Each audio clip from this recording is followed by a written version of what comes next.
Hey, Wind. I love that. Good morning to you. My name is Nicolette. I am the creator for the podcast titled You're Worthless.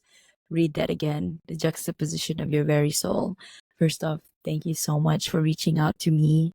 When I saw your message up in my inbox, I was like, and I read your profile, I was like, I have to get her on my show simply because I think you have something that people they may have seen it but outside, but they don't know, it's just external, right? So having you here would, I hope, and I myself would want to learn from you, like what was it like growing up as yourself, and how do you actually achieve your goals? So thank you so much for coming on to the show. Thank you for having me. And I'm glad you guys, it's 4 a.m. here. So it's 4 a.m. in Phoenix, Arizona as we do it. So, for those of you that don't know, the cerebral palsy is a lack of oxygen injury at birth. And so I Hmm. acquired cerebral palsy at birth. I was born in 1987, 1 pound, 13 ounces, 27 weeks. Supposed to be born in September, but we ended up being born in June. So Right. basically, I grew up with a very calm, collective childhood. The divorce rate of parents with disabled kids is high, but my parents didn't get divorced by any means. But when I turned 23, it became an interesting show, and it became a FHRT show, as you might imagine, because that's what I experienced major loss, major trauma. I lost my mom to an section in the hospital because she went in with a brain aneurysm. They caught brain aneurysm, and she died of an infection while in the hospital. 3 days of this infection, and died on day 4 because her body was weak. So weaker than we all imagined. So of course, had that changed my life forever. And then fast forward to 2019, I lost my dad I'm so to sorry. stage for lung cancer. And then also in 2019, I got emotionally displaced. And the percentage rate of emotionally and physically abused people who are disabled is quite high. It's 85%. So that is just not my world. To me, it ended up happening with a family member, and if you want to go back and listen to us, a podcast that's public, the family member coaxed me down a set of stairs and basically interrogated me, asked me how my whole life was, and basically interrogated me. And then she stuck me in the cell against my will, showed people my vagina and pubic area. The next thing she knows, she's reporting a mandatory reporter. And for those of you that don't know what a mandatory reporter is here in the U.S., it's a person that can call adult protective services or can call child protective service. Teachers that teach young kids have to be trained as a mandatory reporter. Aides to the disabled have to be trained as a mandatory reporter. And Mhm. then police can do it. And police can be mandatory reporters. And then social workers can be mandatory reporters. depending on case. And so my counselor reported this family member of mine. And what I want to make clear to everyone, even at 4 a.m. in the morning, yeah, it could be anyone that that sexually, emotionally, physically abuses the disabled. It could be the aide. It could be a neighbor on the street. It could be anyone. I'm so sorry to you. That must have been really, really tough on you. So, this was back in 2019. The abuse happened in 2019. Right. So, so it's been 5 years now. Like, how do you think? How did you cope with it? Like, what were your methods? Well, how did I cope with it? You really, How- you really can't cope with someone who's holding you against your will, because you really can't cope with someone who's holding you against your will. I mean, Yeah. abusers will hold the abusee against their will all the time. Right. Cope, I think not. The next best thing is to report it to Yeah. your local authorities and report it to Adult Protective Services. And I know you're in Malaysia, Nicolette, and so I don't know international, but I know that if it happens in a foreign country, I think it's the same process. But if it happens in the U.S. and the person is international, like my abuser is, Mhm. and like my abuser was, and she's involved and I'm in the U.S., it happened in the U.S. So to be put a restraining order against her, which I didn't put a restraining order against her, she would have had to be exported back to the U.S. Mm. And she got a call, and her sister got a call in the Bahamas from the Aspen-Pickens County cops. They, together with Adult Protective Services in Aspen, Colorado. My abuser thinks that she didn't do anything. Her sister finally said she's sorry, but her sister also kept mentioning her name, mentioning her name. Finally, yesterday, as of the 13th of April, 2023, 5 years later, I said we gotta cut ties with the abuser mentioning her name too. I literally told my aunt flat out. And for those of you who have never heard of Codependence Anonymous either, Codependence Anonymous is similar to Alcoholics Anonymous, and it's based on impaction, not promotion. And one of the key things in Codependence Anonymous is you set boundaries with people. So I finally set a boundary with my aunt because I would ask my aunt a question, not about my abuse, about my mommy and about my biological mommy. And so she kept saying my abuser's name, using my abuser's initials. And I said, it's really triggering to me that you keep using my abuser's name slash my abuser's initials just because of what she did to me, considering you both got the call from the state of Arizona. So cope, I don't think so. Boundaries, yes. But no one's going to cope with emotional and physical abuse if they're in their right mind, especially if they're mandatory Yeah. reported. Yeah. Well, I am. Oh, this is a very disturbing story, Yeah. and yeah. Yeah, and I'm here to say again, it's 4 a.m. I'm here to state my piece. You thought I was coming on, and state is loud and clear. You thought I was coming on with a fairy tale story of having cerebral palsy. Nope.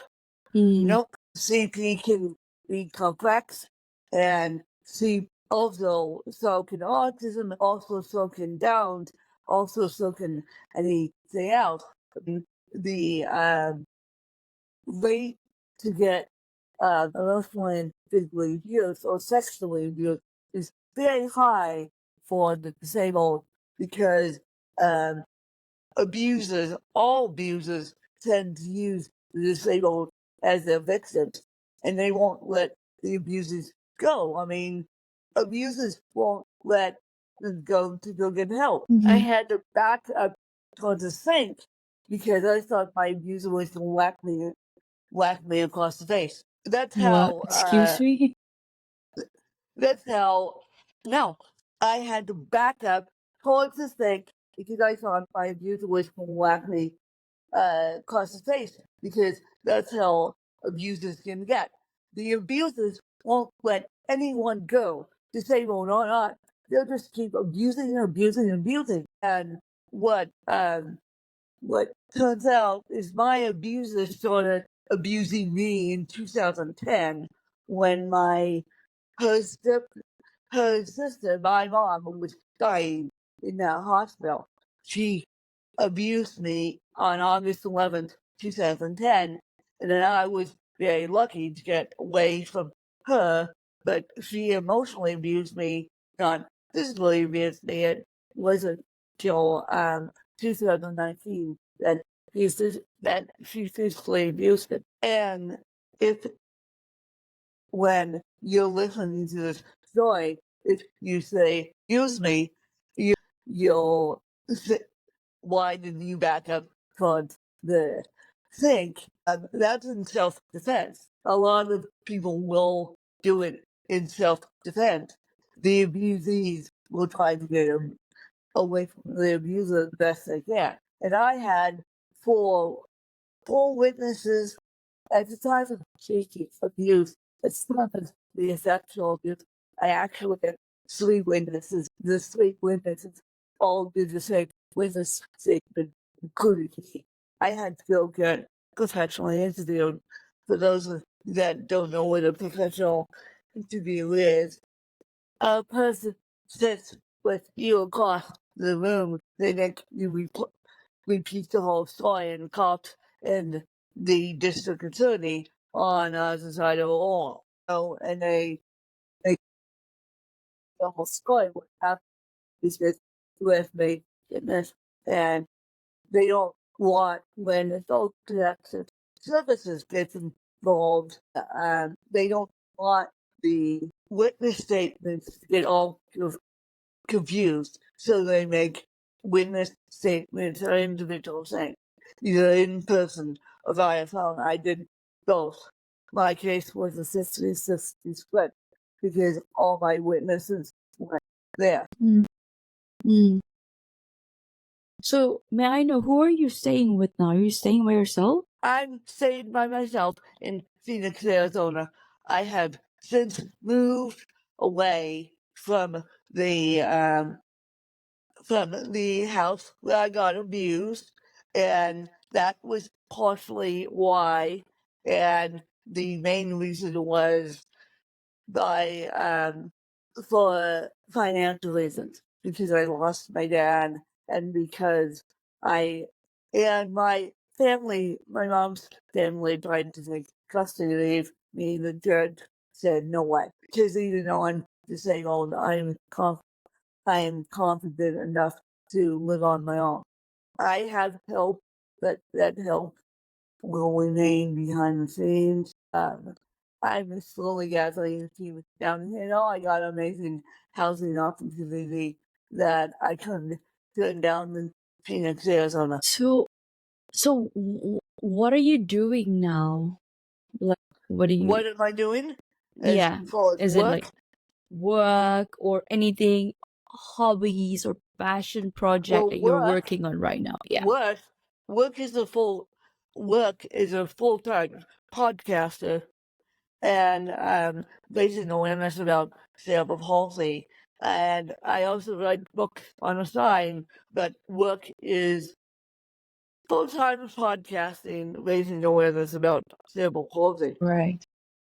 I am shocked because, to be honest, I was like you said, I came in because I wanted to know about cerebral palsy, but thank you so much for being so vulnerable and so honest in sharing your story. Like we hear it happened, but we don't know the severity of it until somebody actually come up and speak up about it, right? And we need that. So um when so I know you it's really a traumatic experience for you, and I just want to ask, No, right? it's not. It's It's not not. because I It's have not. gone to counseling. I have Okay. done mental health work. I Right. know what my mom died of. I know what my dad died of. I know why they came out and abused me. They came out and abused me because I didn't like my hair. And Mm. they called me spoiled for having cerebral palsy. No, I'm not spoiled because I require help. Mm-hmm. Now, it's not. I have done enough mental health work to such a shit. Now it would be traumatizing if you hadn't done mental health work. And Yeah. that's when I say to people, get help before you come out and share your story. Yeah. So I want to, yeah, I want to go back to the part where you say the help that you got. Can you share with us your journey about getting help? My journey in what sense? About getting help. Well, first of all, the dumb my, and I don't say that lightweight. She's a dumb and dumb. My other aunt is a dumb and dumb for even mentioning her name 4 years later when she knows I can't have contact with her. And that was strictly given by the state of Arizona, probably by the that was given by the state of Arizona, and 100% I believe that would be given by the state of um, Arizona, and that was 100% given by the state of Colorado, and I believe it would be given by the state of Arizona too, because if my abuser had graced my doors, I would call the cops Mm-hmm. in the state of Arizona and make and look up that she already has a record. And I would put a restraining order against her, and that's public. That's public knowledge that I would put a restraining order against her. Yeah, I can do that, will do that, and I don't want her abusing anyone else. I don't want to, yeah, can do that, will do that, and make that public. So the dumb didn't realize that she was abusing mandatory reporter. Only I said what a mandatory reporter is, what a mandatory reporter does, and that can go for anyone. Anyone can call adult protective services, anyone can mention adult protective services. So what I did is, because I didn't want to be the girl that cried wolf, I managed to tell another mandatory reporter that happened to be my counselor in Colorado, and I knew counselors could be mandatory reporters too. And so I told my counselor called Adult Protective Services. We all three of us went in for witness statements, me being the victim. So my victim statement was the largest statement, but my aide, my stepmom, and my stepsister all had to do witness statements. And of course, they all matched up. So the state of Colorado said, you can't touch this woman with a 10-foot pole. No one can touch you. And so I have then received help ever since. I go to weekly, I go to twice a month counseling sessions down here, Phoenix, Arizona. I go to weekly, weekend support groups 7 times during the week. Codependence Anonymous to work on setting boundaries, and it's also Codependence Anonymous is also a mental health group too, because you can talk about what's going on in your life. So Codependence Anonymous is based off Alcoholics Anonymous. I'm sure you've heard about Alcoholics Anonymous. And so Codependence Anonymous is based off Alcoholics Anonymous, and Codependence Anonymous is based on attractions. You can make it all, you can lead a horse to water, but you can't make it drink. I mean, it took me 8 years to get into Codependence Anonymous, nudging by a friend that didn't abuse me. That friend knows about my abuse, knows about my move. Everyone knows about my move, and everyone knows why I did it. I did not do it for my abuser per se. I did it for financial reasons and the quality of life. So if I could ask you one thing, what do you want to tell to our listeners out there? Go get help. Go get help, and go. If you're being emotionally abused, go tell a mandatory reporter. Go walk to the nearest church. Go tell someone. And if you want your police to go, go with you to a professional interview, they can. You want your best friend to go with you to a professional interview, they can. Now, obviously, they can't go in the room with you because the witness statement, the victim statement has to be your own. But go get help. And if you need to dig deep on what's happening with your mom who's in that nursing home, dig deep. Dig deep. If you see bruises all over and the bruises are not normal and the bruises don't have anything to do with IVs or anything else, dig deep.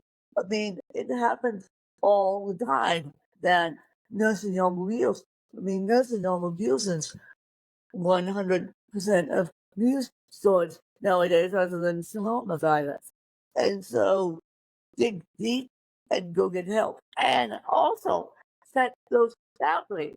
Set those boundaries with your family, and if it's appropriate to do so. What kind of boundaries? Like, sometimes people, they don't really understand. They know boundaries, or what kind? Like, yeah. Well, once you report abuser, tell the other family members, don't mention their name. Okay. Don't mention their name because it will 9 times out of 10 trigger the person if you even mention their initials. My family's smart enough to know they got called by the state of Colorado, and the state of Colorado doesn't want, most states don't want people dealing with their abusers anyway. And most people are smart enough not to deal with their abusers because they don't want it to happen back. So tell people, set those boundaries, make it loud and clear, and then go work on your boundaries. Look up CODA. Google CODA, CODA, Codependence Anonymous. Google Codependence Coda. Anonymous, and you'll see what CODA is. One of the main things that CODA is about setting boundaries and having healthy relationships with people. And just because you're a control freak doesn't mean it has to do with your disability. It may have to do with your it may have to do with your own disability. Like, okay, so people have got to start breaking the stigma of the nation. They've got to start breaking the chains of their family ties too. Is there anything else you would like to leave to the listeners? And if you Google my name, my name should pop up. If you Google a CEO Disability. That's my podcast. If you go to a CEO Disability at WeBelieve.com, that's my website. If you follow me on Amazon and by name, you can go there and click the follow button. If you look at my comma win, I comma WIN, you'll see my books. And my work is out there. I speak about this publicly all the time. In fact, this is the weekend for me to speak about it publicly. I was on an interview yesterday speaking about the exact same thing. I love it. About your story or about CP? About my story. About my story, Right. because my this emotional and physical abuse is part of my story. I wanted, because I actually wanted to go a little bit on CP, if that's all right with you, Wen. Yeah. Yeah. Go. Yeah. So I know we went straight into the story. I just, because I'd like to read a bit of your introduction to our listeners today. If that's all right with you. Yeah. It's a excerpt from Podmatch. So, and then we could go into your life and how did you do, because you have your own company and all those things. So hey everyone, we're 30 minutes into the interview. Okay. But just want to let you know that we have Win Charles here with us. She was born with cerebral palsy, CP. Win Charles has defied the odds by becoming an author. Her memoir, I Win, is an amazing story of how she remembers her life through the years of having a condition called CP. As a competitor in the Kona Ironman triathlon, CEO of her own jewelry design company, and motivational speaker, when Charles truly is an inspiration to many. Today, when Charles tours the country, speaking to schools and institutions to raise awareness about CP and living a full life no matter what holds you back. She's also an advocate of veterans across the world. I love that. So, when tell us a little bit about your triathlon and your jewelry designing company. I love that. Well, designing, I used to be a self-taught digital artist, and that's how I started all this in 2006. Basically, I put my artwork on jewelry, so that's how I started this. I've been creative since 2006, and so that's basically all of that. And then my triathlons, I do it with a buddy. They put me in a boat. They put me on back of a bike. They put me in a wheelchair doing a Kona Ironman. We did not win. My teammate did not win. My teammate is was so selfish at the time. She wanted to win the Kona Ironman with me, but the only way she could get back into the Kona Ironman is if I helped her.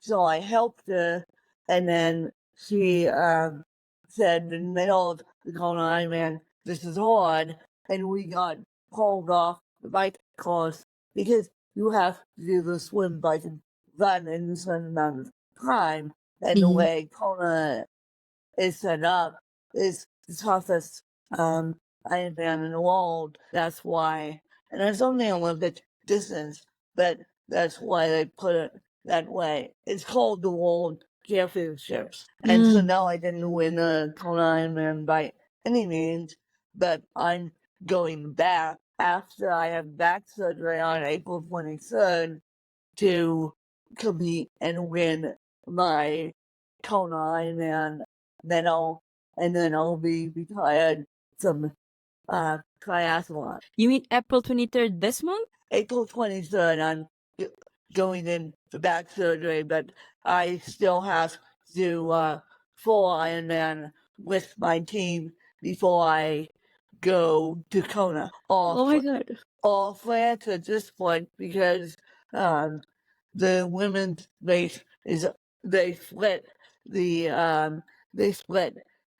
where the men meet and the women meet. So it's probably gonna be some international place. doing a cone Ironman. Oh my God, I love that. I'm rooting for you, and It used to be, no, it used to be all in Kona, Hawaii, but they have since split it. So I don't know where I'm going to be doing Kona Ironman. But I know this much. Um, we have to compete and do the swimming in a certain time, biking in a certain time, and the running in a certain time. I know you do well. Win, tell us about your memoir. Well, my memoir is just about how I saw my life as a child, and giving homage to my mom. But yeah, I'm still working on books. I'm working on my 12th, my 13th, my 14th book. My 14th book is going to be a surprise. I only have 12 without 12 books out, and then my 13th, my 14th, my 15th book is going to be a surprise. No one knows about it yet. And then my my fifth as a book is going to be about podcasting and how to do podcasting. And then I'm throwing a novel in there just for the heck of it. And then my last book is before I retire writing books is going to be a surprise book that no one knows about. I love that. Okay, Win, a few more questions. How do you achieve your dreams with disability? Well, I don't focus on my disability. I won't focus. Even when I'm having back surgery, I won't do CP, by the way. I won't focus on my disability. I will focus on the healing process and getting out of there and getting back home and celebrating my birthday at home. And that's my ultimate goal. And having a nice safe back to say that I won't focus on the disability to say I will just put back brace on and do the work. Thank you. So, Win, what is your heart's greatest wish? My heart's greatest wish is to break the stigma about emotional and physical abuse. And my heart's greatest wish is to continue raising awareness about cerebral palsy. Do you have a mantra that you live by? Do I have a mantra that I live by? Float like a butterfly, sting like a bee. Muhammad Ali said that. Muhammad Ali, I can float like a butterfly, but if I get pushed and if I get pushed and I don't hide things. I don't hide things. Like you thought I was gonna come on and talk about this fairy tale story with CP and well, pitiful me, I have a disability. Fat cast. I don't hide things. I float like a butterfly until I get pushed and pushed and pushed. Then I sting like a bee. And Muhammad Ali said that. For those of you guys who don't know who Muhammad Ali said, who Muhammad Ali is, he was a very famous boxer and got hit in the head so many times that he now has Parkinson's disease and is dying from Parkinson's disease because of his boxing career. Wow, I did not know that. Muhammad Ali? Oh yeah. Yeah. I mean, I know Probably, he's a he's boxer, but probably I dead didn't at know this that. point. Wow. He's probably dead from Parkinson's disease because Parkinson's disease can take you down. I will die from something else other than cerebral palsy. Comorbidities, they call it. You might, in Muhammad Ali's case, he got whacked in the head so many times that Parkinson's disease struck him. You could die from Parkinson's disease, not Parkinson's disease itself, but your internal can only take so much. And just as I said earlier, my mom, she didn't die from brain aneurysms. You can't die from brain aneurysms if they're not caught. But 9 times out of 10 when he lay in the hospital, and studies have been done that you can easily pick up an infection from just laying in a hospital bed and not moving and not doing anything, because hospitals are not very sterile environments. People think they are, but hospitals are not. And so Muhammad Ali is dead at this point, and his daughter is raising, I think, his daughter is raising awareness about Parkinson's disease. So he got diagnosed with Parkinson's disease from being whacked in the head so many times. He said, quote, "Float like a butterfly, sting like a bee." And that was on Team We Wins Mono and Team We Wins Triathlete Mono. And I have a triathlete to with my team and name on it. And yeah, I learned something today. you Thank you. learned? Well, good. Yes, That's your I learned team. so much. Good. This is why I love what I do as well. I'm new in podcasting. This is just my, I think, 8 months, but I'm enjoying I'm Well, spoken yeah. to so many different people, and Yeah. and I think you love it too. That's your full-time job. Yeah, well, try to be. So 2 more questions. Is there anything that keeps you up at night, or do you sleep well? Is there anything that keeps me up at night? Well, I do have my aches and pains due to cerebral palsy. Cerebral palsy is a neurological condition. It's acquired at birth, and as you get older with cerebral palsy, you do have your aches and pains.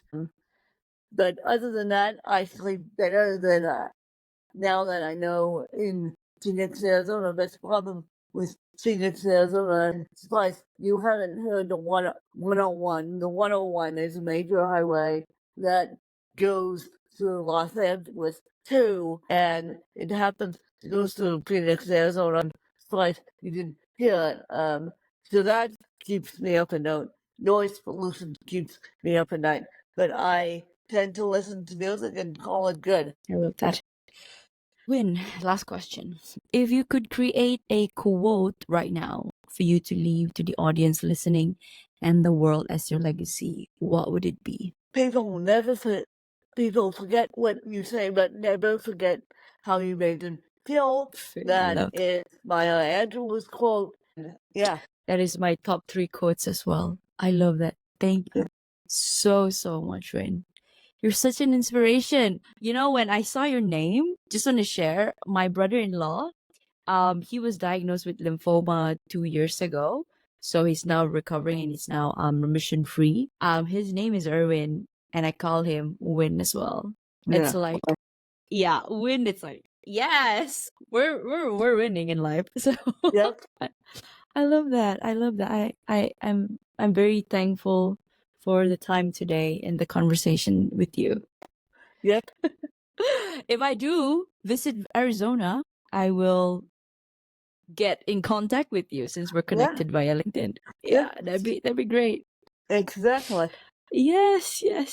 So when I send you all my love and light your way, and have the best life forward. Thank you. Well, I appreciate that, Nicole. Thank you. Yes.